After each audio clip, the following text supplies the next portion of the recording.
toespreker nie, jammer. Ons is nog steeds besig met die lesingkies oor Paardekraal, wat nou 2 dae weg is. En hierdie Openbaring 1:2:7 wat ek graag vandag wil behandel, is 'n bietjie lywig. Soos Mia sê, ons gaan nou weer 'n lang naweek hê hierso. Maar ek glo nie julle het gekom vir enigiets anderste as die woord nie.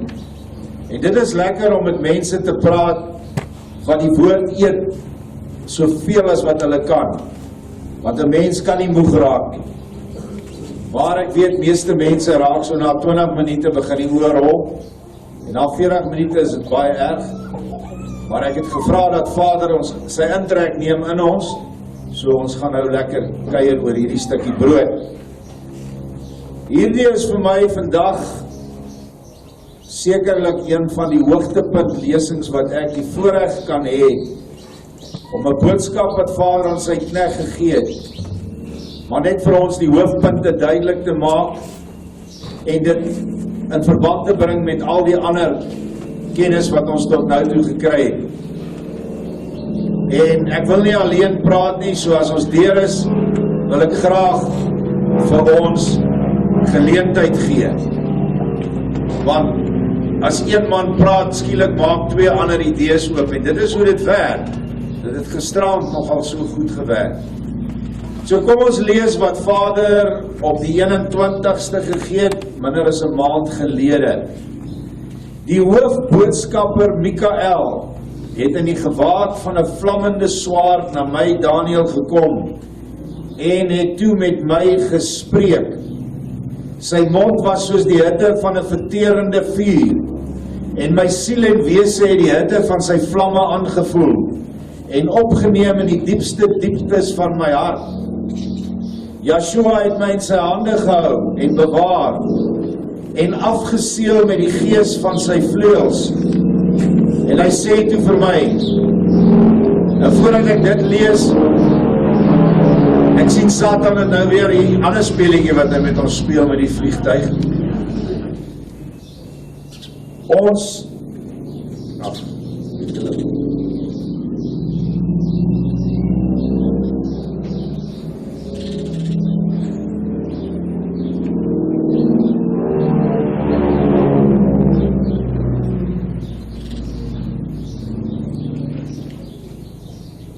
ek het nou pragtig vergeet om die masjien aan te sit.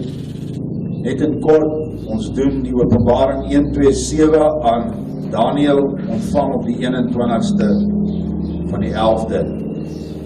Ons het gelees dat die Michael, hoofboodskapper, met die vlammende swaard staan voor Daniel. Nou die enigste plek waar ons ook lees van 'n vlammende swaard engel, is in die tuin van Eden, nadat Adam en Eva daar uitgejaag is, weens hulle ongehoorsaamheid. Ek noem dit nou, en ek gaan hier na die laaste deel toe, en hy sê vir Daniel, my knegt, luister na die gees van vuur, en rig jou hart op die woorde van lof tot my, wat lofprysing en danksegging bring genesing vir siel en hart. Hom het ek aangestel om die poort te bewaak van die paradys en die weg van Eden te inspekteer en te weeg. In die skrif kry ons nie wie die engel is nie. Daar staan net, daar was 'n engel. Hoekom is Mikael so belangrik? Want Michael is 'n boodskapper wat vir die Boerevolk gegee is. Dit sal jy kry as jy die boek Daniel bestudeer. Maar hy is die krag.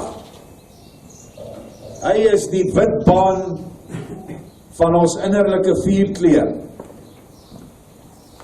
Hy is die een wat herstel moet word, want die wit baan is gekloof deur die bose swart pyl.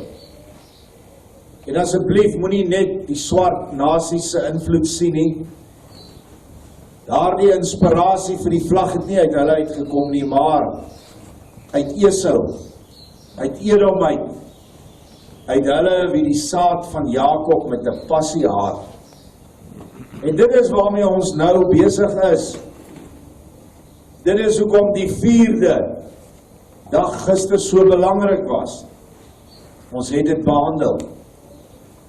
En nou met die 12x12 kere wat geblaas is, het 'n verseeling in ons harte plaasgevind wat ons nie in die vlees so duidelik kan agterkom nie. Maar jy sal mettertyd voel dat daar iets gebeur het binne in jou. Dis baie belangrik, want hierdie paradys is die plek wat weer ingeneem moet word, want ons het dit verlaat. En sien die paradys nie so seer alleen net as 'n plek nie, maar as 'n vlak van die gees. Om dit vir my makliker te maak, het ek dimensiesyfers daaraan toegeken. Ons is in die 3de dimensie, ons is hierheen verban. Nadat ons as Adam en Eva voor hulle gesondig het, in die 5de dimensie was. Maar tussen 5 en 3 is daar 'n 4de dimensie, en dis die demoniese, sataniese, doderyk dimensie. En vanuit daardie dimensie, 'n laer dimensie as Adam en Eva het Nagash hom kom voorstel en die misleiding gebring, sodat Adam en Eva in hulle tuintoestand waar hulle volmaak kon gesels met alle engelwesens in die hemele. Dit is die ander bome in die tuin. En kon eet van die boom van die ewige lewe. Die trooster geesmoeder. Was daar ook 'n noodsaak gewees deur Vader om die boom van die kennis van goed en kwaad ook daar te plant. Want anders sou die mens nooit sterk genoeg kon word om vir ewig in die 5de dimensie te kan bly nie. En hoor. En so het Adam en Eva geval na 'n 4de dimensie, hulle het hulle liggame verloor. En omdat Vader sê, as ek nie nou vir julle hier uitjaag nie, sal julle ewig in julle sondige toestand bly, was dit 'n genadedaad om die mens uit te neem uit daardie verheerlikte toestand. En nou het ons die toestand waarin ons vandag nog is. So die logiese gevolgtrekking is die pad terug gaan nie reg uit hemel toe van die aarde af nie, maar dit moet via die paradys, die tuin van Eden gaan. Ons noem dit dan verduidelikheidshalwe 'n aardse paradys, waar daar ook 'n hemelse paradys is, die nuwe Jerusalem wat in die hemele is en wat nou neerdal om op aarde vorm te kry in ons harte. Net so 'n bietjie agtergrond dat julle weet waaroor die dinge oor gaan en wie hierdie man is, hierdie Michael. Michael spreek toe tot my en Yeshua begin toe so in vrolikheid te glimlag. En ek sien toe 'n magtige swaard uit sy mond kom en hy hef toe sy hande uit na bowe. Yeshua het die mooiste glansende kleed aan, wat met wit geessubstans berei is. Hy word omsingel deur biljoene goue vlinders en skoenlappers, en die voeltjies sing en loof sy naam van apartheid. Dit wat gister gesien is aan my getuig, dat het ook soos klein vlindertjies uit die ramshorings uitgekom het. Wonderlik hoe Vader altyd getuies gee om te bevestig, dat jy nie kan sê, ja, jong, daai Daniel het nou alweer 'n bietjie diep gedroog.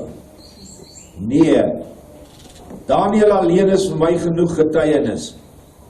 Sy vrugte wys dit.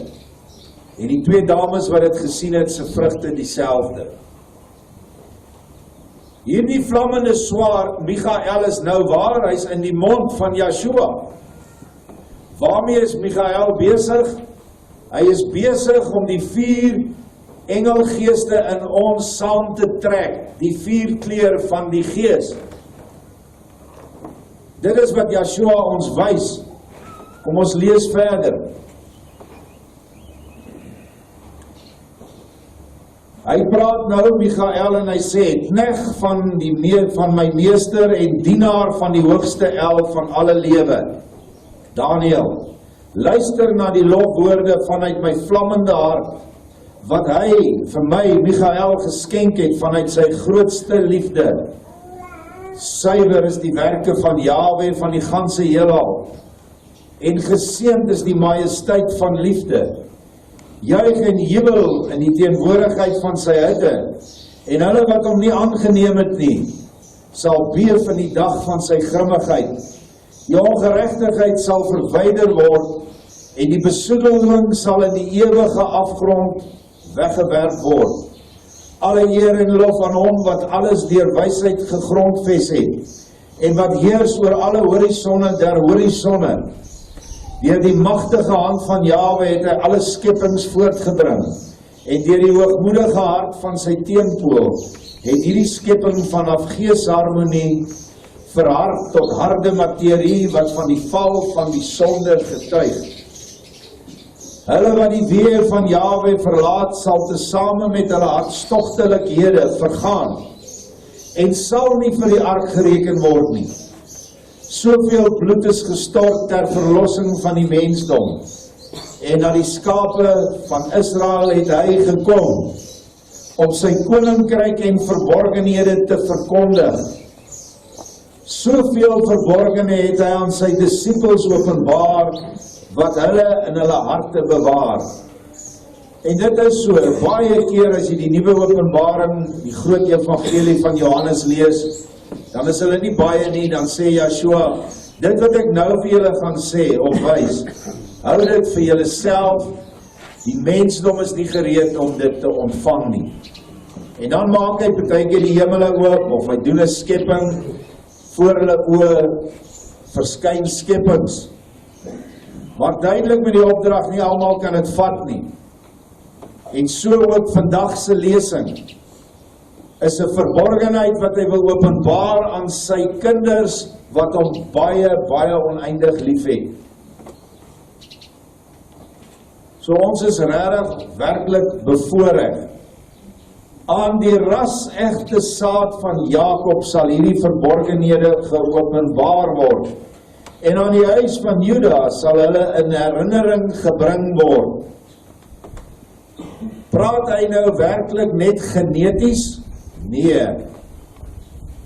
Selfs in die boek van herinnering wat korrek vertaal is Yeshua nader gebring as die ras-egte lam. Natuurlik in sy gene, maar hoofsaaklik in sy gees. So die ras-egtheid hier is die gesuiwerde gees, wat op hierdie stadium kragtig in elkene loop, wat met hierdie 7 dae wyding besig is, en daarom mag dit vertel word. Ek en Daniel het baie oor dit gesels, en dan sê ek het nie die toestemming om oor hierdie dinge te praat nie. En hy bevestig het, dat Vader sê, dis nog nie gereed nie. Maar tog weet ek dat ons wat hier is, sy gees is oop. En julle is die eerstes wat my sal vasvat, as ek nonsens praat. En daarvoor het ek groot waardering. Want alles moet getoets word. Maar die woord van Jahwe waarsku, gooi nie die parels vir die varke nie, sodat hulle nie omdraai en julle verslind nie.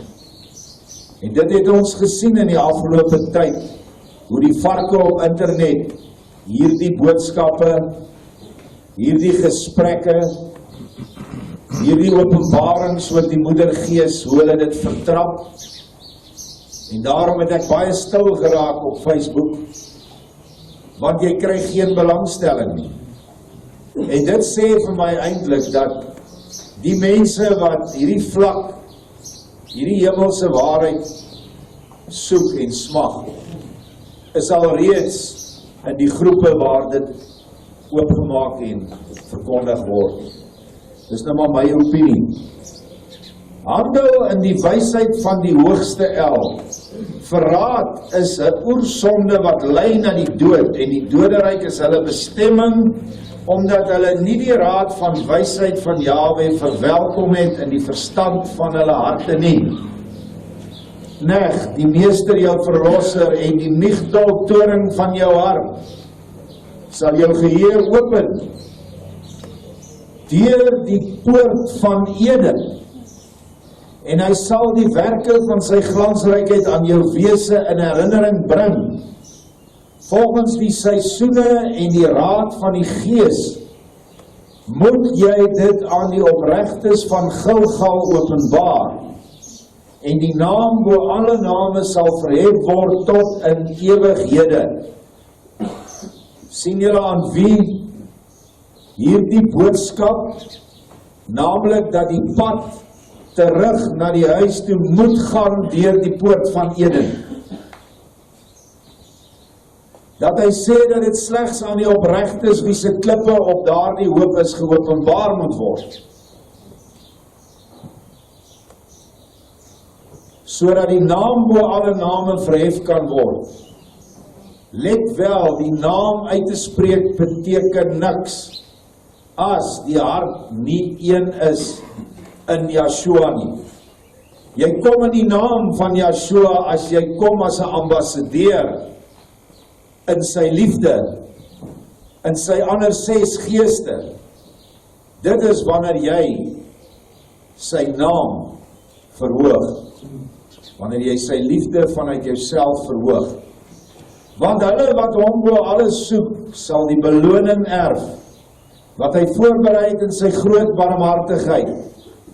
Kyk, Elia is in die warrelwind, die storm vanuit die suide, en Elisa of Elishua se oë is gerig op die Jordaan. Julle voorouers kyk met smagtende harte na die werke van hulle saad, dat hulle sal terugkeer na die weë van Jahwe, die harte van die vaders wat wil verenig met die harte van die kinders, en andersom terugkering. Ons as die kinders het 'n smagting om te verenig met ons vaders. En so het vader eergisteraand vir Morney gewys in die saal. Het sy pa daar gestaan, soos hy hom geken het. En sy pa het 'n wonderlike ding vir hom gesê: ek ontvang die nuwe gaste wat hier aankom. En hoekom ek so die mekaar is vanmôre, ek het 'n nuwe gas ontvang vanoggend. 'n man en sy vrou wat hulle kinders, hulle was in die buiteland en hulle kom terug en hulle sê, nou moet ons kinders, hulle is al groot, moet ons by die waarheid kom, en ek is gelei na hierdie plek toe om 'n boek van herinnering te koop. En hulle het nie daar gebly nie. Hulle is met al die Bertha dakboeke weg van Lorber se boeke en die nuwe Bybelse voorloper, die boek van mevrou. Ek het nog nie gevoel om die nuwe Bybel te gee nie. Vader, stuur hulle nou na ons toe. Hulle weet niks, hulle weet net hulle is belieg. Dis al wat hy sê, ek weet ek is belieg. Nou ja, wanneer jy vir so 'n man sê, wanneer jy lees alles wat jy in jou hande het, vra die Gees in jou. As dit van U af kom, maak dit my deel. As dit nie van U af is nie, moenie dat ek dit inneem nie. En watter pa sal vir jou 'n klip gee as jy brood vra? So, ek weet vanmôre ook, as ek so kyk, dan sien ek my broers en susters, maar ek sien hulle het nie met leë hande hier aangekom nie. Baie mense saamgebring, visse vir ons Vader. Ons gaan aan. Die harte van die vaders, leer uit die foute en oortredinge van die verlede, en word wys, dan sal julle nie struikel in die dag van benoudheid nie. Nou weet ek ook wie dit vir Paul Creer gegee het, Michael. Die sê amper die woorde self, soos Paul Creer dit gesê het. Bou op die goeie dinge van die verlede. Kyk, in die 7de dag vertoef die ganse aarde en die menigte mensdom. Die skepping verwag die glansrykheid van hom wat kom om sy raadsplan uit te voer. Want hy wat opgestaan het, sal hulle wat aan hom hoor ook laat opstaan. En hy sal aan hulle die mag gee om boeie van yster te breek en die bande van koper tot stof te beveel. Hulle sal die mag gegee word om die eystergrendels van ongeregtigheid te verpletter en die orde van Pinias te handhaaf onder die vaandel van vrede. Hy is die volmaakte vrede Yeshua. Weet jy hoeveel wonderlike goed is net hierdie laaste paar reëls? Die 7de dag is die 1000-jarige vrederyk. Maar die 7de dag gaan vir party mense vroeër begin. Naamlik die eerstelinge van die bruid. Die 144.000 wat geformeer moet word. Wat gister begin het deur die blaas van 144. 'n dag by Vader is soos 1000 jaar. So 144 kan maklik 1000 wees. Of 'n 1000voudige seëning. Maar dit was die blaas van die eerstelinge. Die skepping verwag die glansrykheid. Dit verwys na hierdie 7 dae. En die 7de dag vir my het nog 'n betekenis. Dit is maandag die 16de Desember 2019. Althans, my hele wese wil dit so hê. So vergewe my as niks gaan gebeur. Maar ek het hierdie verwagting. En ek het dit al vir 27 jaar wat ons hier op hierdie plaas is. En ek sal dit volgende jaar nog hê, as dit dan nie gekom het. Maar ons kan met die verstand van ons harte, kan ons dinge uitberedeneer. Ons mag deur profeseë en gebeurtenisse en skrif bymekaar te bring. En dis wat ons doen. Nou sê hy, soos wat hy opgestaan het, gaan ons opstaan. Wat beteken dit? Dit beteken dat ons vleeslike liggame oombliklik omvorm sal word tot geestesliggame. Een of ander tyd vorentoe. Hier sê hy die 7de dag. Hy gaan verder en hy sê hy gee ons mag om eisters en grendels en koper en alles te breek. Dit is die vleeslike dinge wat ons vashou. Ons gaan die mag ontvang om te heers oor alle sonde, alle materie. Maar as ek hierdie stuk lees, sien ek dat hy ons nog steeds die mag gee om oor die eystergrendels van ongeregtigheid wat ons volk vashou, dat ons dit ook gaan verpletter. Stem julle saam met my? Dit staan daar. Die eystergrendels van ongeregtigheid. Hy praat nie van ons ongeregtigheid nie. Hy sê van ongeregtigheid, alle ongeregtigheid. Selfs die ongeregtigheid in die agterhoeke van die aarde. Want weet, as jy 'n verheerlikte liggaam gaan ontvang, is jy nie meer aan materie en tyd gebonde nie. Jy kan gelyktydig op verskillende plekke en verskillende dimensies, verskillende vlakke wees. En dit is die oorwinning van Satan, of oor Satan. Dit is die oorwinning oor materie. En die enigste manier hoe ons dit gaan kry, is via die poort van Eden in onsself. Maar daar is 'n fisiese plek ook. Net soos wat ons weet die Gilgalwiel is in onsself. Maar daar moes 'n fisiese beginpunt geskep geword het. Deur Vader, deur sy boodskappers. Verwag ek ook dat ons na 'n semi-geestelike toestand sal ons na 'n plek gevat word waar Adam en Eva eens was. Ons gaan aan. Die vrede van julle wêreld is geen vrede nie, maar 'n misleidende weg wat lei na die slagyster van ondergang. Hoe het hy gesê, by julle sal die vrede van Pinias heers? Hoekom? Want hy het in Numeri 24 'n ewige vredesverbond met Pinias gesluit toe hy die verbastering uitgeroei het. En daarom weet ons dat hierdie vrederykse voete gaan op rassuiwerheid wees aan die een kant, maar soos ek in die begin gesê het, geestelike rassuiwerheid. Bedoelend 'n vaste nuwe leer van liefde sonder enige bedrog, sonder enige verbastering deur mense leerstellings. Dit is wat die vredeverbond van Phineas eintlik beteken. Die vrede van julle wêreld, ja, het ek gelees, bedrieglikhede sal die einde sien, en die raad van dwaases sal lei tot niks. Maar hulle wat die poort van die lewe begeer, sal deur hom gaan, en die water sal geskei word van bowe en van benede, en die aarde sal sigbaar word, om die groot trek en die Exodus te laat volbring. Die wat met die onoprecht, ja, kom ons gaan net tot daar eers. Hier sien ons 'n groot trek, 'n tipe van 'n Exodus. Nou weet ons wat is die eindpunt van die Exodus in die ou tyd, was Kanaan.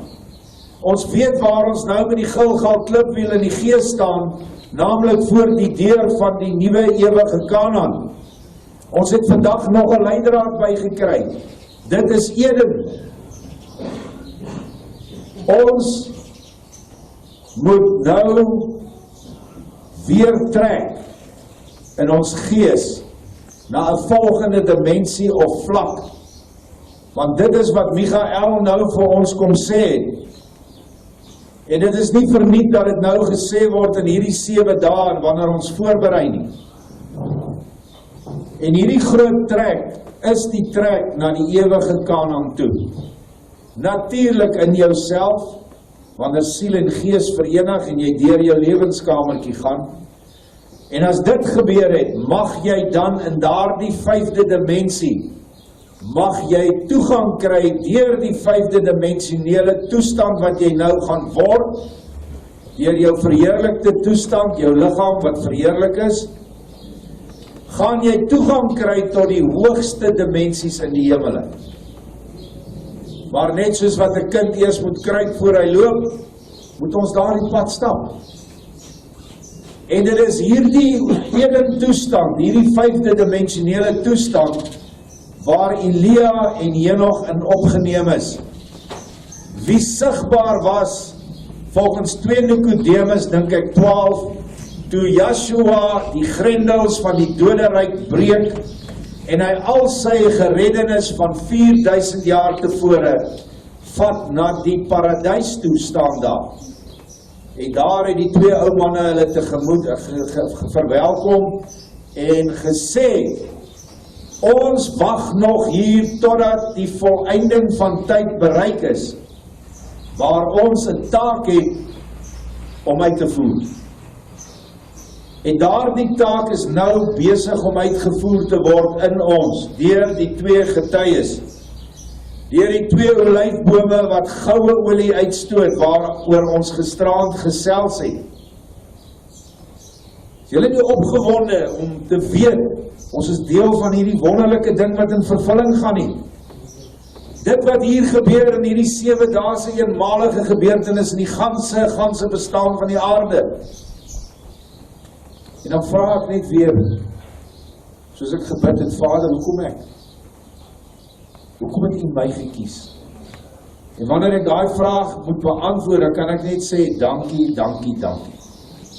Want ek het geen CV om dit te regverdig. My CV as wêreldmens is nie goed. Maar almal van ons wat hier is nie engeltjies nie. So, hierdie is groot dinge. Hy gaan aan en hy sê, die, hoop ek, hulle is nie hier nie, wat met onopregte harte haas om die rivier van vrolikheid te bereik, om daar deur te trek, omdat hulle geoordeel is deur die gees van waarheid, sal deur die waters oorweldig word. Hier praat hy van die geestelike Jordaan wat deurgetrek word, as mense wat saam hardloop. Maar hulle is nie opreg nie. Want hulle nader net tot die hoogste el in die dag van die Exodus, omdat hulle die gevolge van hulle handelinge vrees, en nie die vrees van Jahwe in hulle harte koester nie. Baie belangrik, dat slegs opregte harte hierdie pad sal kan loop, sal deur hierdie Jordaan kan gaan. Want omdat ons van die tuin van Eden praat, stel die Jordaan niks anders te voor as die tuin van Eden se rivier nie. Want dit is waar Michael oor waghou, of waaroor hy waghou. Ons gaan aan. Die wat die dwaling soek, sal die gees van dwaling ontvang. Dit is die krag van die vrye wil. So kragtige, magtige krag en mag is die vrye wil, dat Vader se mag eintlik magteloos staan teen jou vrye wil. Indien hy nie vir jou vir ewig sal dood nie. Want dis wat sal gebeur. En ek moes hier byvoeg wat Paulus in 2 Tessalonisense sê, want dit is nou so toepaslik, 2 vers 11. En daarom sal God Elohim hulle die krag van die dwaling stuur om die leuen te glo. Of anders te gestel, die krag van die vrye wil, sodat hulle die leuen sal glo. Weet julle hoe skrikwekkend is dit dat Vader die krag van dwaling na jou toe stuur? Ek bid dat hy dit nooit mag doen aan een van ons nie. Of aan een van ons geliefdes nie. Maar dit is waarin die wêreld vasgevang geraak het. En jy kry hulle nie daar uit nie. Maar ons het 'n belofte net voordat hy oor die onopregte harte gepraat het. Hy sê, julle sal die eystergrendels of die krag ontvang om hierdie eystergrendels van ongeregtigheid te verpletter.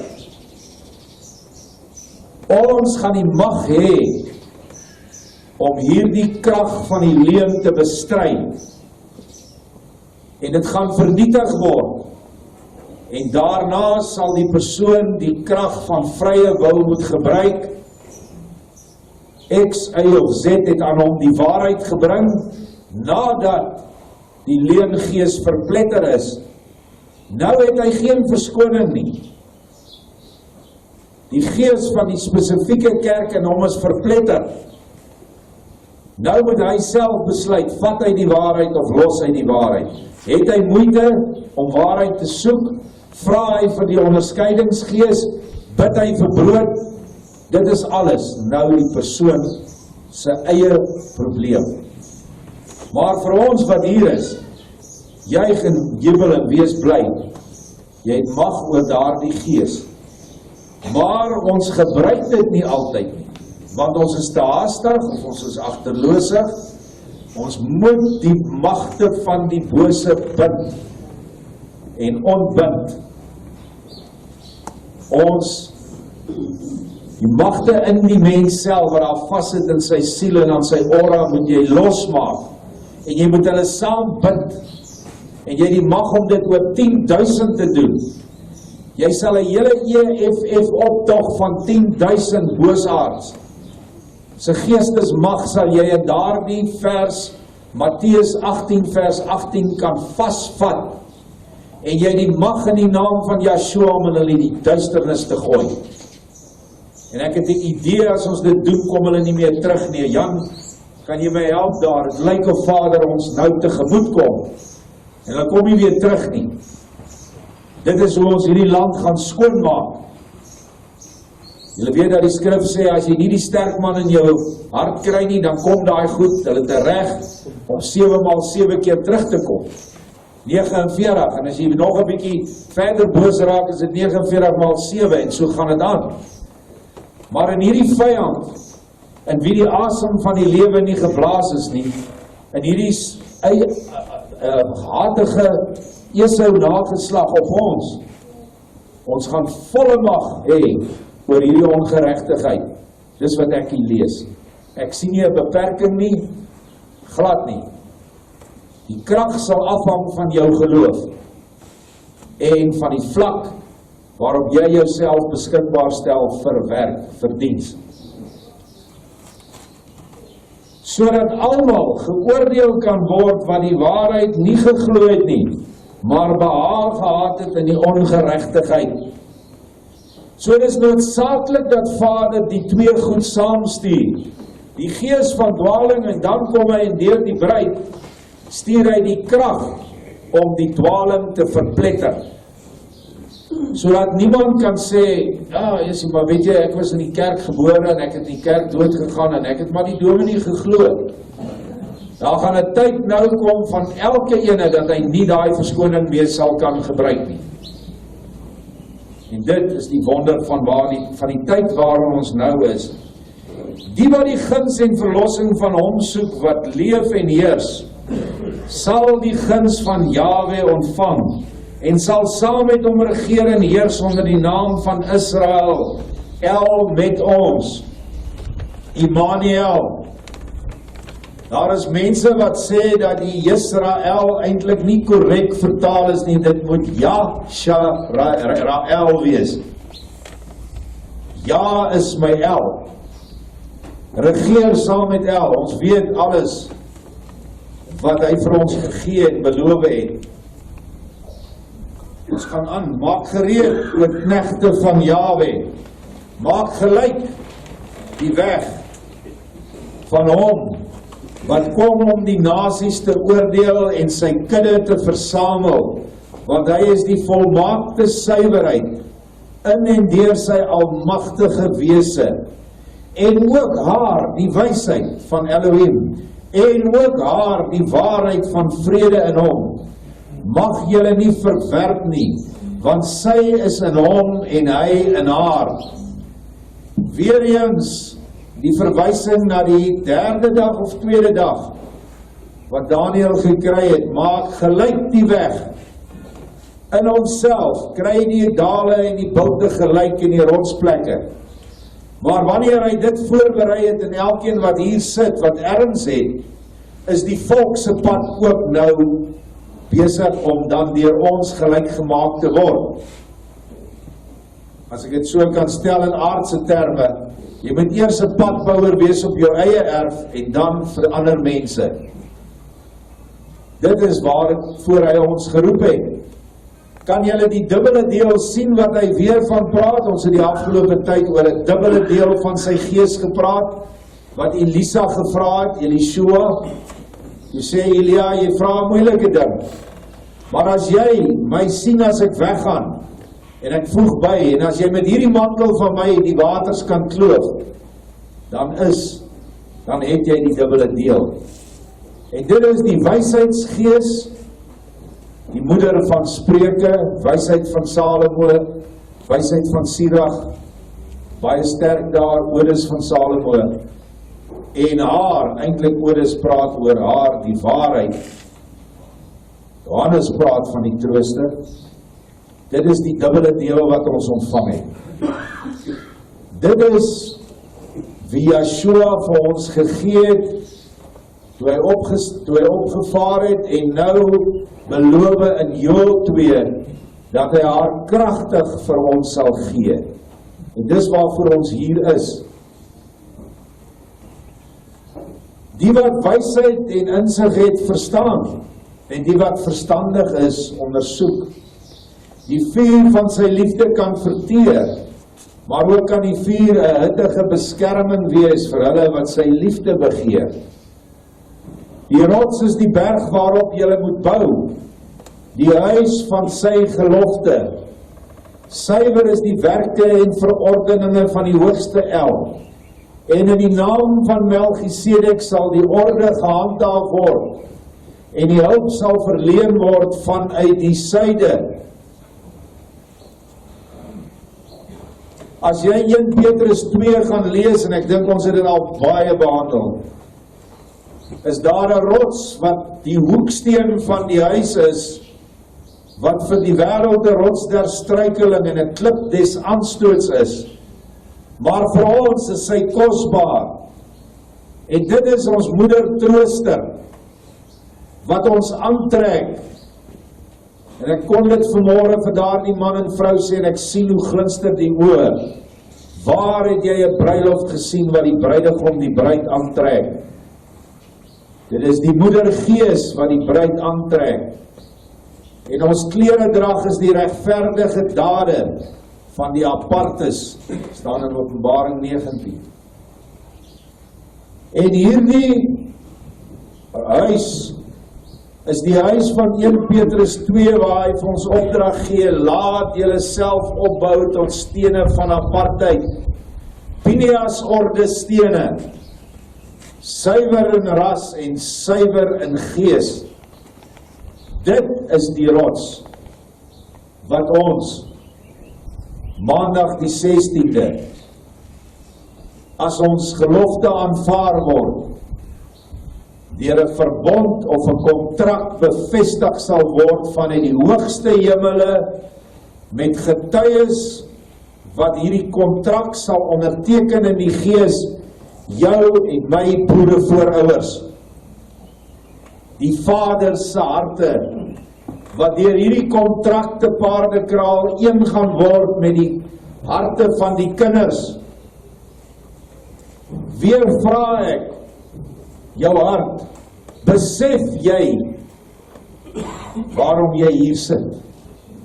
Besef jy die erns wat ons moet hê oor dit wat voor lê?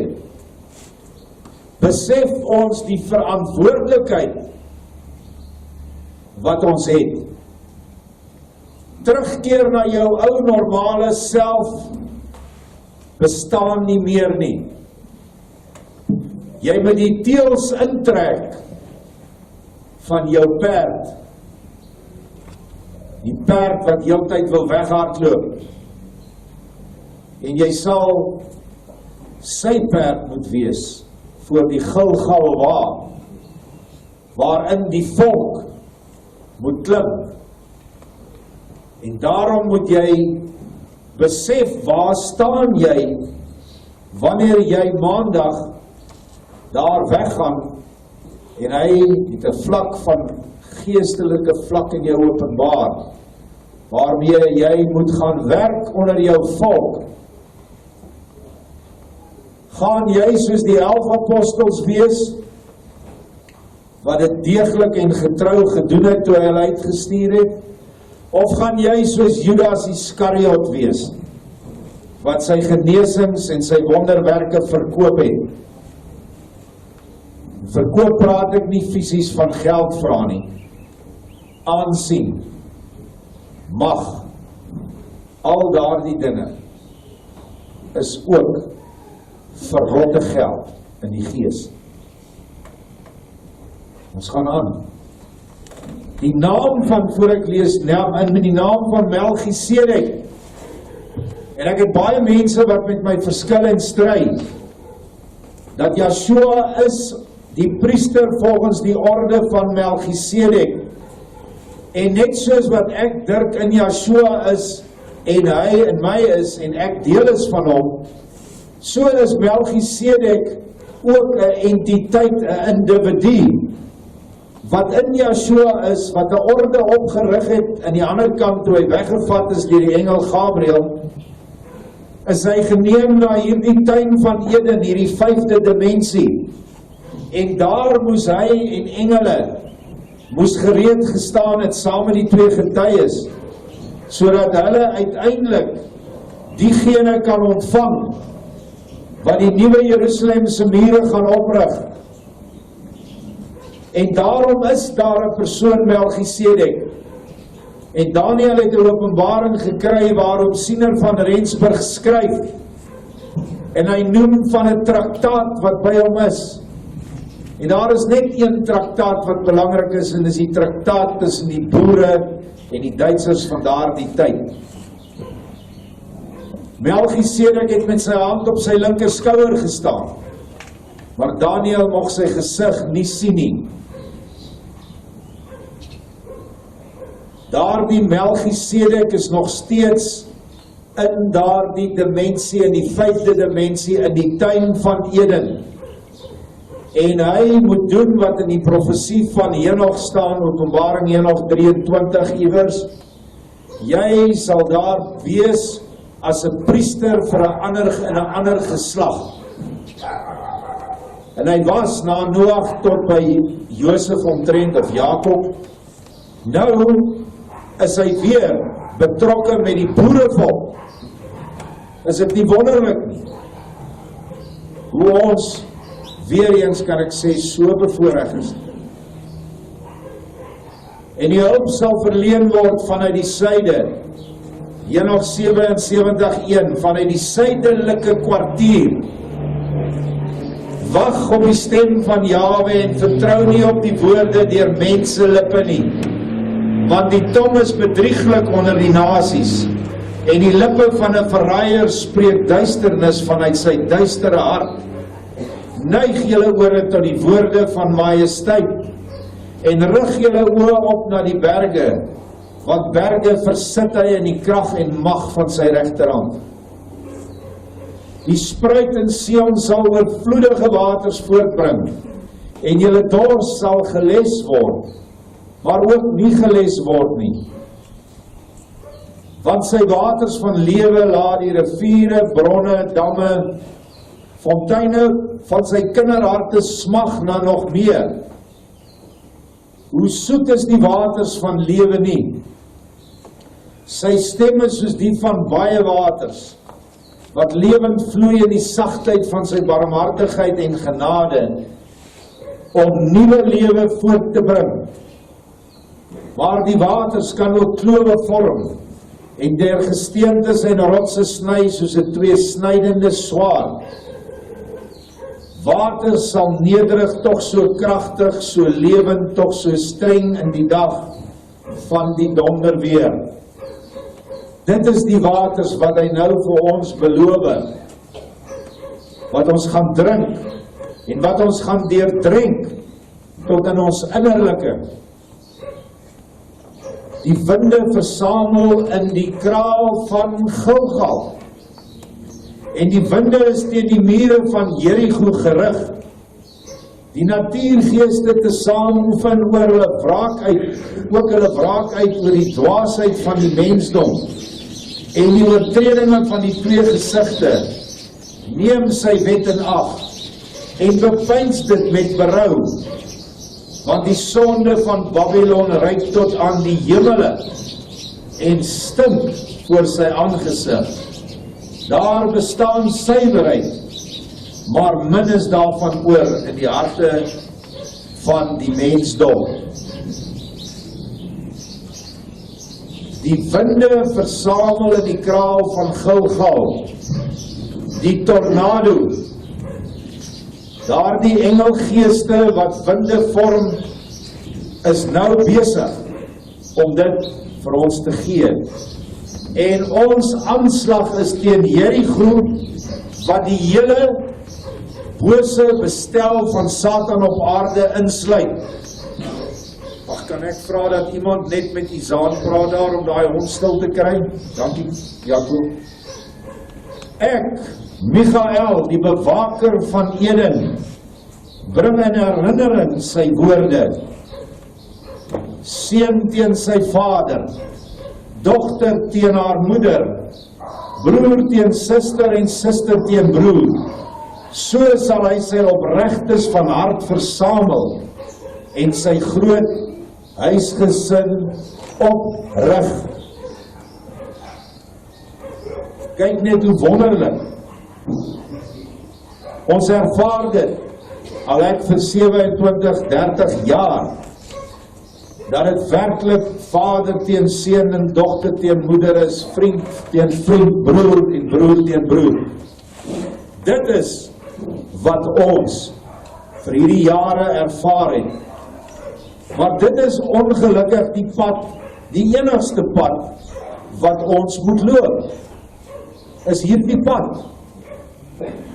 Maar met die wonderlike vooruitsig, dat wanneer ons bemagtig is, soos wat hy vooraf nou gesê het, wanneer ons daai verpletteringskrag kry, wat nou nie is soos wat jy en ek dink is 16 pond hamer nie, daardie verplettering is die sagte liefdeshandelinge vanuit die 7 geeste van jou hart. Daarmee verpletter jy alles. Daarmee werp jy brandende kole op hulle hoofde. So, hier kom Michael en hy wys vir ons dat hy betrokke is met hierdie versameling van opregtes vanuit die Gilgal klipwiel, wat nou in hierdie tornado in die gees opgeneem gaan word. Dis die belofte. En hier gee hy weer vir die onopregtes van hart 'n waarskuwing. Maar wee die wat nie die liefdesgebod van ons hoogste gehoorsaam in liefde nie, want hulle sal agterbly met 'n aangesig van smart, en hulle wat met vroomheid wandel onder 'n valse godsdienstigheid, deur hom voor te gee dat hulle deur hom gestuur is, sal met 'n geknars van tande die gevolge van hulle dwaasheid besef. Ons meester het tallose kere gewaarsku teen die valse gesalfdes, valse profete en valse dienaars, wat julle met valse profesieë probeer lok na hulle hoerhuise van Babylon. Ek, Michael en soveel ander boodskappe en engele, die knegte van die Allerhoogste, sien die oorloë, gees teen gees. Dit manifesteer dan ook in die materiële riekelm van julle bestaan. Die kennis van wapens en die kennis van spionasie wat ingefluister was in die nageslag van Esau vanuit die draakmond van sy teenpool. Maleagi 1, Jakob het ek lief gehad en Esau het ek gehaat. En ek sal sy erfdeel haat tot in die einde van tye. En dit is wat gestuur word onder ons in. En hulle is fyn, hulle is lustig, en ons kom dit nie altyd agter nie. Die boervolk van Jahwe, wees gewaarsku, want hulle loop tussen julle rond, en julle omhels hulle as broers. Julle val voor hulle voete, maar julle sien nie die gefeinstheid van hulle bose agendas en vuil gedagtes nie. Sy kudde ken sy stem. Luister dus daarna, volk van die boer. Hier nie so seer aan ons gegee nie. Ons het 'n rustigheid dat die profete wat Vader opgewek het vir ons en nog gaan opwek. Daar is net te veel kruisbestuiving om te sien dat hierdie nie uit een bron ontstaan nie. Die een vul die ander aan. Wanneer iemand 'n profesie kry ek op dieselfde tyd 'n sekere boodskap. Dan vul dit mekaar aan. En daarom praat hy meer met die volk wat heiliglik onder hierdie vals profete, leraars wat Jahwe nie gestuur het nie, verval het. En daardeur verwerp hulle die wonderlike liefdesboodskappe wat vanuit dogter van Sion kom, vanuit die harte van die boerekinders. Dit is 'n hartseer toestand, maar weer eens, skep moed, sê hy, ons gaan die mag daaroor hê, en die mens self sal dan vry kan kies. Net na hierdie woorde van Michael, laat sak hy sy swaard, wat eintlik sy hele wese is, moeilik om te verduidelik. En Joshua wys vir my in my hart, dat ek moet let op wat nou gaan gebeur. Joshua wys toe ook vir my, hoe hy en Michael 'n ooreenkoms aangegaan het, oor die werke wat Michael moet verrig, en dat dit Michael se grootste saligheid is. Ek het nie plek om al die profesieë vir ons nou te lees nie, maar ek gaan dit kortliks noem. In Openbaring 12 praat hy van 'n vrou wat met die maan en die son bekleed is en die sterre. Hy praat van 'n geboorte. Hy praat van 'n wegruk van hierdie kind na die troon. Maar hy praat ook dat hierdie vrou na die wildernis toe gaan. En dan sê, en Michael en die Satan het oorlog gemaak. Daar was oorlog in die hemele, in die geestesdimensie. En Michael, vanuit die 5de na die 4de, waar die Satans engele is, het oorlog gemaak in die slagveld van jou siel. Dis die slagveld. Want Satan wil jou deur die verlokkinge van materie, wil hy jou oorrompel en hy wil jou verwoes en jou in die afgrond inbring. waar Michael is die aangestelde engel, wat veg, en nou weet ons waar hierdie woestyn is. Dit is natuurlik jou innerlike, terwyl jy nog nie Yeshua gehad het nie, maar dit is die woestyn in suidelike Afrika, waar Michael nou, wat ons gisterand gesien het, opdragte gekry het, wat Daniel ontvang het, om die 12 speke te verseël. Nou is die volle verseëling afgehandel. Daar is al reeds gesê dat die 4 lewende wesens verseël was, ek kan net nie onthou wanneer nie. En daaruit het ons afgelei, dat die geeste nou losgelaat sal word, in al 4 rigtings, wat by die 4 hoeke van die Efraat staan. Daardie rivier is maar net 'n teebeeld, soos wat die Jordaan 'n teebeeld is, van 'n geestesrivier, wat in die tuin van Eden is. Nie was nie, is. Michael laat toe die swaard van hemelse vlamme, laat sak toe die swaard, en hy raak met die punt van die swaard op die wolke waarop ons staan. 'n tipe van geestes, substans, dimensie. En onmiddellik verander die wit wolke na wolke met 'n glinsterende kleur van goud. Dink aan gister, hierdie boodskap is 3 weke voor dit gegee, van die goud wat by die ramshoring uitkom. Ek sien toe hoe die wolke in beroering kom, en aan die beweeg raak onder die bevel van Yeshua, in 'n groot sirkel van lig. Ek sê nou, die sirkel van lig is die Gilgal klipwiel in die gees. Maar dit was soos 'n leeu, soos 'n lens, waardeur mens alles kon sien. En dit begin toe te open, waardeur ek kon sien. En ek sien toe 'n wêreld, 'n hele wêreld van bo af. Maar dit is nie soos ons wêreld hier nie. Alles beweeg in harmonie, en volgens die gees van liefde. Ek kyk toe reguit af, en sien 'n bymekaar kom punt, van 4 riviere wat uit verskillende rigtings kom.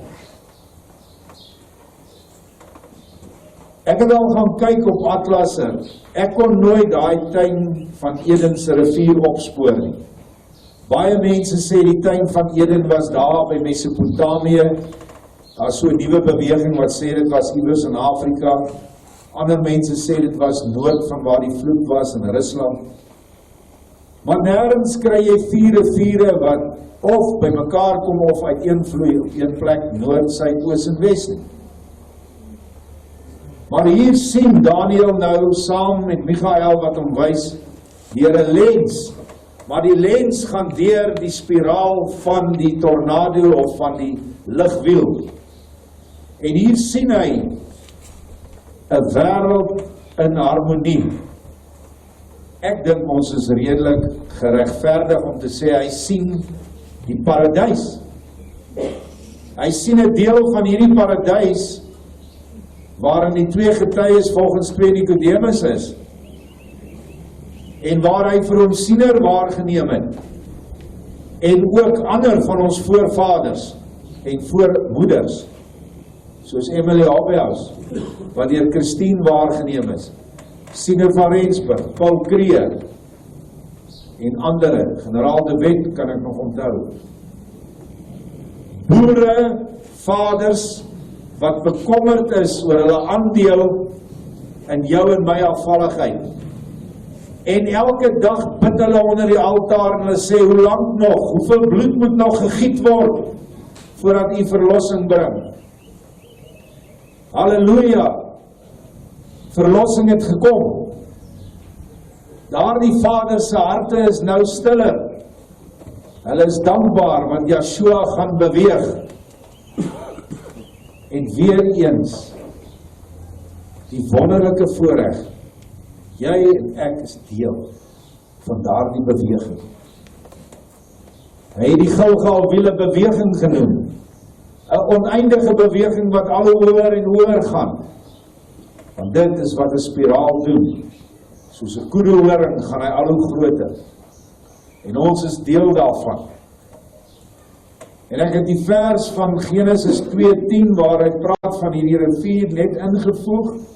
En daar het 'n rivier uit Eden uitgegaan om die tuin nat te maak. En daarvandaan is dit verdeel en het 4 lope geword.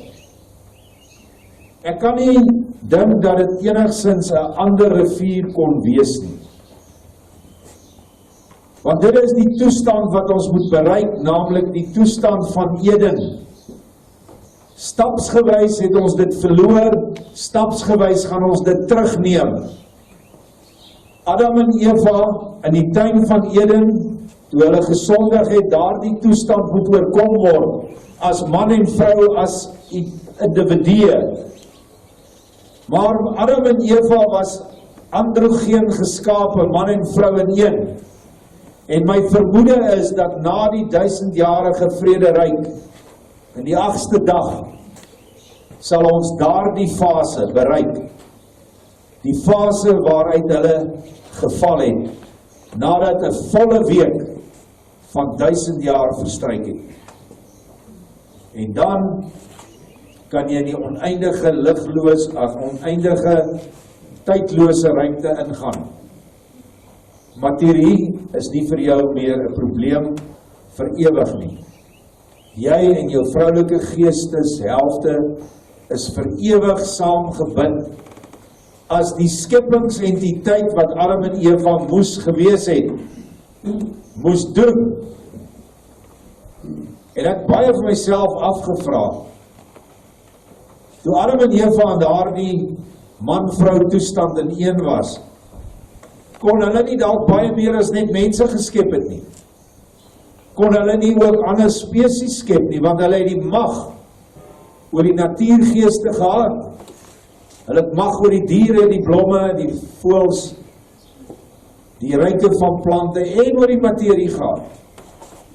Want nou ja, ek sal nie weet nie. Hy sal dit vir ons nog wys. Ek gaan aan. Joshua plaas toe sy hand op my skouer, Michael se hand op Daniel se skouer, en met sy ander hand wys hy na bo, waar ek moet kyk. Ek sien toe dieselfde goue, magtige groot boomwortels, wat hierdie wolke genereer, tesame met die uitstraling van lig. En ek sien toe hierdie boomwortels ook 'n goue olie begin afskei. En die wolke het dit opgeneem, en elke lewende wese op hierdie aarde gesalf het. Hierdie boomwortels kan ek nie anders te verklaar uit ook ander profesieë van Daniel, dat dit die boomwortels is van die Gilgalboom in die gees. Nie daai fisiese eikeboom of plataan wat daar staan nie.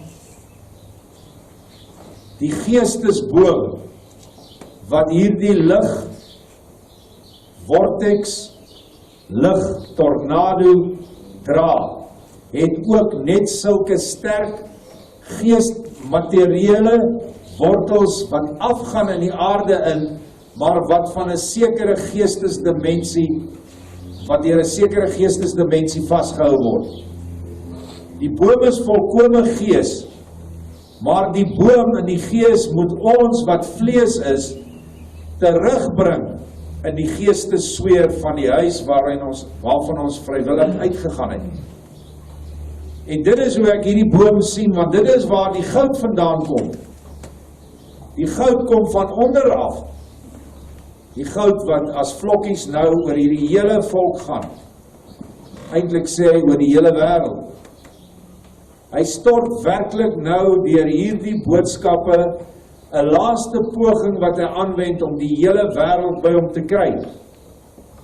Natuurlik gaan ons kragtige werktuie wees, waarin daardie goud wat ons opgevang het, vermeerder moet word, soos ek gister gesê het, dat jy moet vrugte dra wat saad gee. Want die vrugteboom, jy pluk 'n vrug van Piet of Koos, dan plant jy dit in jou tuin, en nou vergeet jy daarvan. of jy raak laks en jy doen niks, dan is daar nie saad in daar die vrug nie. Want jy moet dit verder neem. Strome van lewende waters moet uit ons uitvloei wanneer ons die waters van die hemele kry.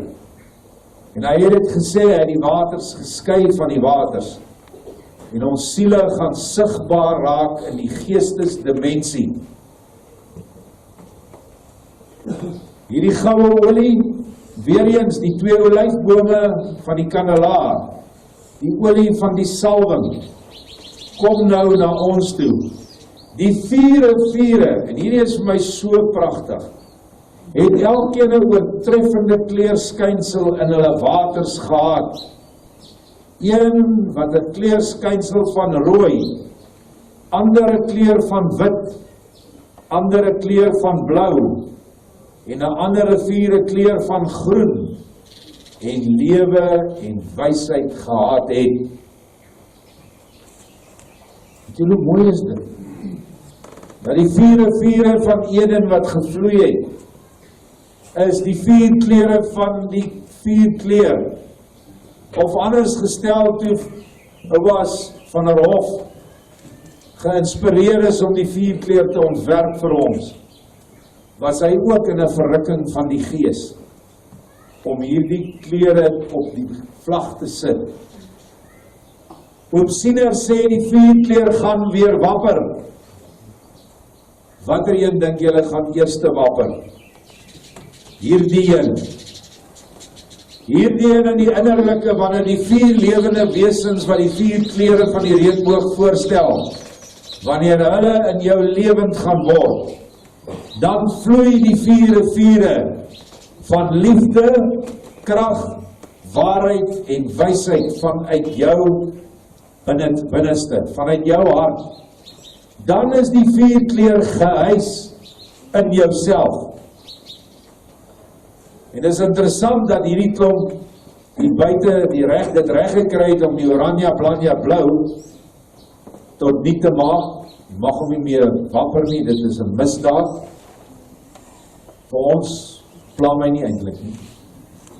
Onder daai vlag is net soveel gruwelikhede gepleeg as Unie en as Republiek. Maar hulle het nie die reg om hulle vuil pote aan die 4 kleur te sit nie. Dit is Vader Jahwe se vlag. Dit is die vlag van die Gees. Dit is die kleure wat ons in onsself moet ontplooi, en ons is vandag besig met die witbaan, die krag, die man. Interessant dat die man altyd Ruben was, haar so 'n dobbeleer motief. Maar in ons dogter van Sion se nuwe embleem is dit Oopsiener van Rensburg. En hoe wonderlik dat Daniël by daardie man uitkom.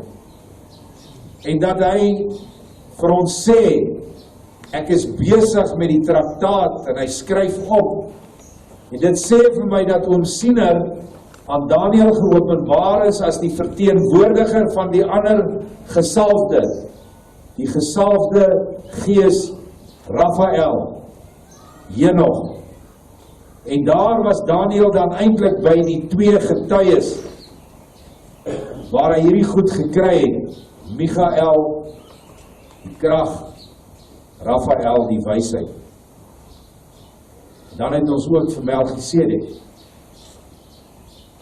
Hierdie is wonderlike goed wat Vader nou vir ons gee.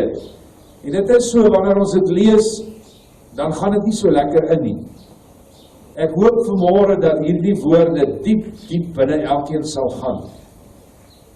Die laaste paragraaf, daar was baie mense of wesens in bootjies, en kindertjies en mandjies wat op die riviere vertoef het. Maar hulle het gewag om vir iets om te gebeur.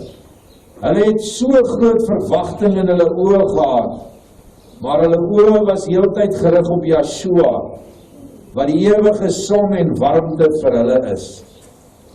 Einde van die ervaring. Daar is baie van ons voorouers daar.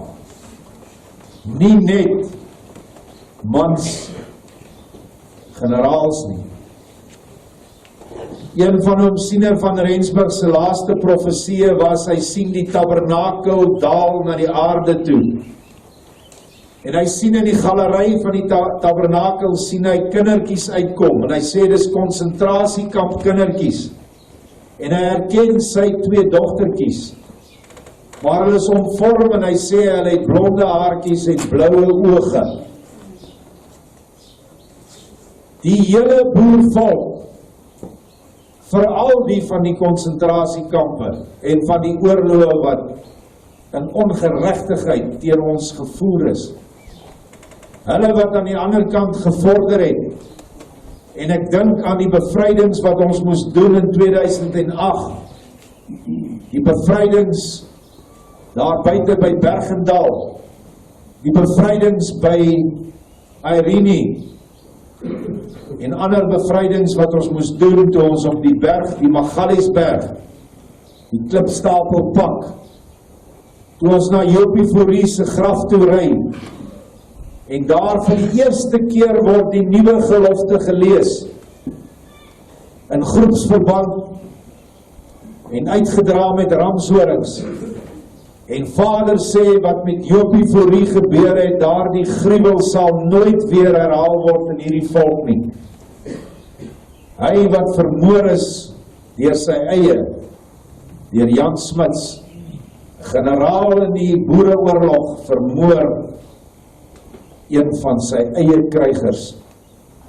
Hy kon hom vrygespreek. Vandaar is ons na die Magaliesberg toe, van die Magaliesberg is ons na die plein op Pretoria. En Vader sê vir ons toe dat ons met die bussie 7 keer moet omgaan om die plein. En ons moet liedere sing. As ons nou terugkyk, kan jy ons sien hoe belangrik liedere is. Ons het dit daai tyd nie so ernstig nie opgeneem nie. Ons was ernstig, ons het gesing. Kan julle nog onthou wat 'n lied ons gesing het? Die oorwinningslied. Ons het nog 'n paar ander gesing, ek dink lied 2 het ons ook gesing. Maar die oorwinningslied was vir ons gewys. En daar het ons toe afgeklim van die bus. Ons het gestap na die senterpunt toe. En op die grond was daar geskrywe by die Transvaal wapen, eendracht maak mag. En Vader het opdrag gegee dat een man wat saam met ons was, olyfolie moet vat, sy vinger daarin doop, en boor dit skryf, eendracht in Yeshua maak mag. Dit is 'n geweldige groot ding wat gedoen was daar die tyd. En nou bykans 10, 11 jaar, staan ons voor die vervulling van daardie woorde in onsself. Want dit is die 4 kleur en die embleem van Yeshua wat in jou moet omvou. Die 4 lewende wesens, die leeuboe, die visarend, die man in die vorm van siener van Rensburg vir die Boerevolk, en die ossewa met osse en wa op, wat ons geloof weerspieël. Met die kruis in die middel, suiderkruis, kruis waar verlossing gebring gaan word in die suidelike kwartier, waar hy ons gaan ophef, en 52 waans wat in die sirkel van hierdie laar is, wat die tyd voorstel, waar Esra en Nehemia hulle die nuwe Jerusalem opgerig het. 'n tydperk van 52.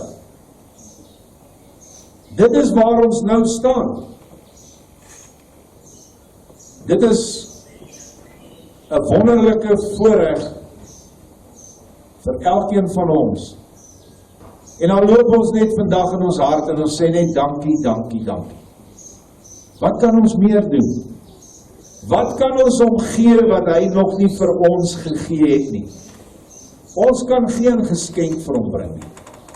Al blaas ons ramshoring, al maak ons vir ons mense kos, al praat ons en getuig. Alles kom van hom af. Nie een van die skryfknegte en profete roem op in hulle self nie. Dis hoe ons weet hulle is waaragtige profete, want hulle weet dat daar die woorde is nie hulle sin nie. Dit is sy woorde. Ek vra dat julle dan verder die verrigtinge sal geniet in 'n dankbare hart. Ons gaan nou onder na die klipwiel toe. Daar is versoek gewees van Vader deur Daniel dat almal wat ramshorings het moet binneblaas en 4 op die hoeke. As almal in is, wil ek dan net elkeen vra wat nuwe klippe bring of mense wat nog nie hier kan wees nie, sal ons dan op die speekse klip in, dat julle almal nader sal kom na die hek toe met die klippe en dan sal ons dit afhandel. En as ons daar klaar is, gaan ons af na die water toe en dan gaan ons daar die mense wat gedoop wil word, gaan ons doop. Baie dankie. Voordat ons vandag is daar iets wat Vader op iemand se hart geplaas het, 'n diktaat, 'n woord, spreek dan nou. Ek gaan die band aanlos, so ek gaan vra van dat jy nader kom.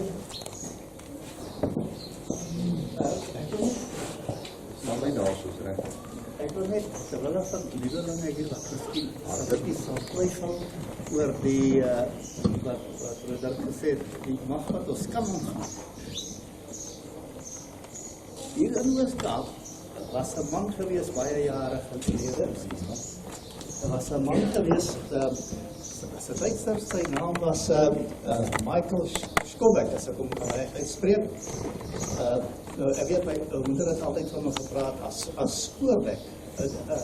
Maar hier noem hom Spoorbek in Oos-Kaap. Nou, hy het die krag gehad, ek weet, die Mansdorpse stadsraad, die bibliotheek, ek dink ek het die boekie daar gekoop, ek sal toch om gaan soek tussen my goed. Ek dink, hou die mic by jou mond. Excuse dan, ek het nie gelukt om die dan te praat. Ek het die boekie, ek sal hom soek, en ek sal kyk of ek die uittrek so daar kan maak vir broeder stuur. Nou, hy het die mag gehad om waar een hom wou slaan. Het die ou se arm gaan styf staan in groot pyn en hy moes hom eers daarvan weer verlos. Hy het ook, toe die boere by hom kom, waar hy waar al afgesaal het, het hulle perde afgesaal en hulle was bang dat die perde so uitgaan. Toe loop hy om die perde en hulle kon nie uit daar kan uitkom nie. Die volgende dag toe hulle wil verder trek, moes hy eers weer omloop om daai mag te breek. Nou, hy het sy huisie gehad hier in die Churchill-dam. Ek het hom gesien toe hy nou so leeg was. As die migrasies is daar agter onder die water. Hy het 'n watermeel daar. Maar in elk geval, ek sal die hele ek sal het soek dat ek stuur hierso, en dit is uit in die stadsraad, het het self uitgegee, so dit is baie belangrike inligting vir ons. En hulle het hom glo begrawe met sy boeke en al. Die Godse volk. Ek het sy graf opgespoor, nog 'n wonderwerk vir my. Daar lê 2 grafte, en soos hy ingesak het, is die grafte nog mooi regop. Die balle het nie ingestop. Dankie Vader, is daar nog iemand?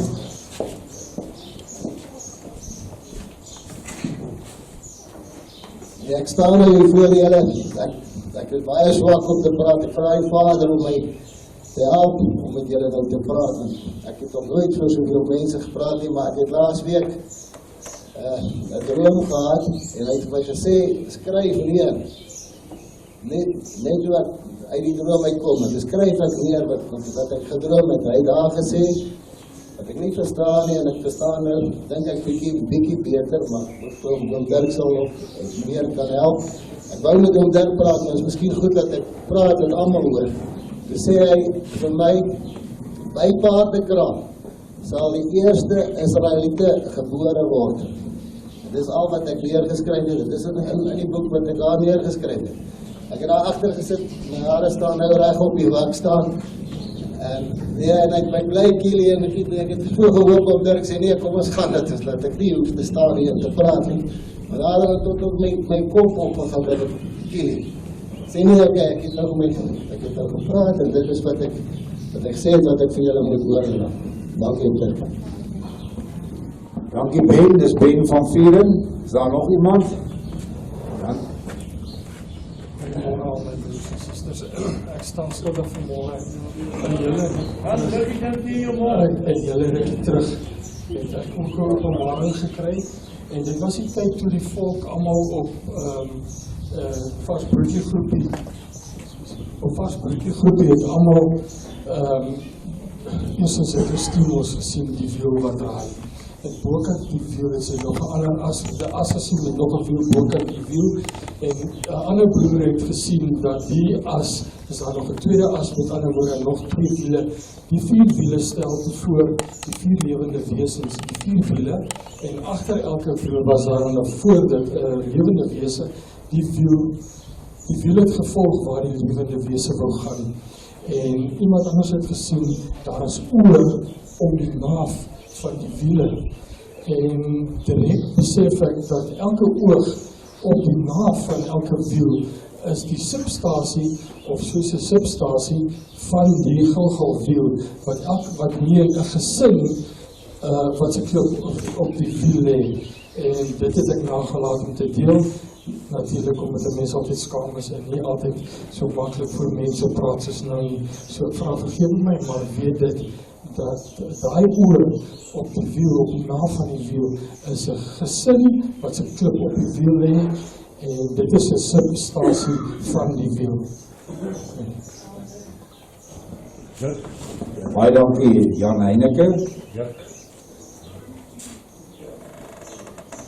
Daar staan 'n man agter jou van baie groot gestalte met sy hand op jou skouer. Mees? Net by jou woord. By die gedeelte wat Dirk gekom het van die Gilgalwiel en die boom, te sien ek in my geesteshoog hoe die boom en Vader lang terug, in die 7 dae wat ons hier was, het hy ook vir my uitgewys dat daar gaan klippe uitval. En as julle kan onthou van die hula hoop, die boom het die wiel geswaai soos 'n hula hoop en van die klippe het uitgeval.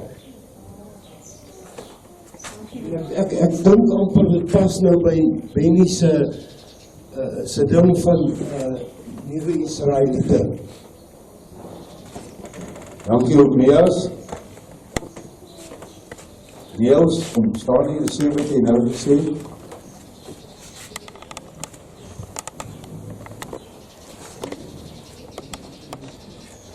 Ek sien 'n man daar agter jou staan van baie groot gestalte met sy hand op jou regte skouer. Ek kan dit nie beskryf nie, dis absoluut iets mooi.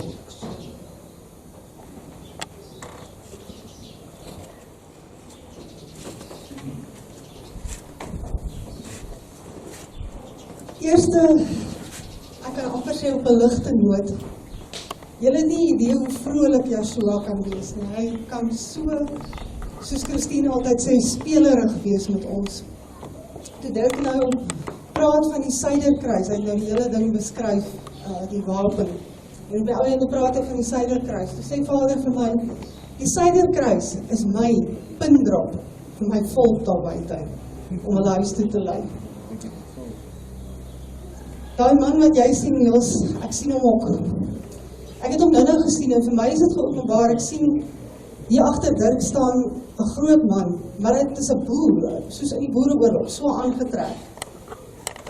Die band, die koel so om die skouer, die velhoed, die hele storie, en hy staan so agter Dirk. En ek wonder by myself, nou wie is dit? En ek kyk in sy gesig en ek sien daai flinker in die oog. Daar's net iemand wat so 'n vonkel in die oog kan hê. En dis Yeshua. En ek sê vir hom, Yeshua, hoekom openbaar jy jouself nou so? En hy sê, want ek kan. Julle is my volk. Ek is een van julle. En toe verander die gesig en hy verander soos wat die wapen aangaan. Hy verander in die os en hy verander in die arend. En hy verander ook natuurlik in die leeu van Juda, die groot maanhare wat hier rondgedruk is. Ekskuus, ek het nou een uitgelaat van die wiel, maar ek is so aangedaan. Die os, die arend, die man, en wat? Die leeu, daar sê. So ek het al veel gesê. Ek sien hoe verander die gesig. En ek is in vervoer en ek sê, Yeshua, dis hoe dit daar voor by Dirk lyk. Hoe lyk dit hier agter my? Hoe lyk hierdie mense? Wys dit vir my, asseblief. En hy wys vir my. Hy wys vir my, elkeen van ons bekleed met die 4 kleur. Letterlik, in ons wese, in elke molekule van ons wese, is ons die 4 kleur. En ek gaan nie veel meer daaroor sê, julle moet dit in julle innerlike gaan bedink wat dit beteken. En dan wil ek net vinnig sê oor die ondervinding wat ek gisterand gehad het. Ek kon nie daaroor praat nie. Die van julle wat met ons saam was, sal weet, ek kon skaars met enige iemand gesels, want dit was te groot geweest. En die boodskap wat ek vandag net vir julle moet bring, want dit is belangrike inligting wat julle moet hê, is in my skrywe wat ek op Golgotha gesit het ek gesê, Vader het, soos wat ons gesing het hy vir my uit my liggaam uitgehaal en ek het die toneel van bo af aanskou. En skielik in die musiek vir my heeltemal anders te begin klink. Dit was nie meer aardse musiek nie. Ek hoor dis ons wat sing en julle ouens wat musiek maak, maar dis totale harmonie. Daar's nie eers een vals nootjie nie. Elke akkoord is perfek. En wat dit is, Vader het vir my laat hoor, hoe klink ons vir hom? Hoe klink dit in die hemele as Israeliete uit hulle hart uit vir Vader sing? So moet nooit skaam wees om te sing nie. En terwyl ek in hierdie verrukking is, wys hy vir my hoe die musiek lyk ook. Dis kleure wat dans. Die mooiste kleure. Dis nie net klank nie. Dis substans. Dis substans wat beweeg. En toe van agteraf kom Yeshua in en dit lyk amper asof hy so swewend op die musiek so inkom. En hy het 'n glimlag op sy gesig. Julle weet hierdie advertensie van jare terug wat hulle Colgate geadverteer het met die sterretjies so op die persoon se tande. By Yeshua is dit nie getekende sterretjies nie, dis regtig. Die lig is net so groot. En hy vul my met daardie liefde. En my gebed is dat elkeen van julle met dit gevul sal wees. Want as jy eenmaal in sy arms gedans het, is alles anders. Dankie.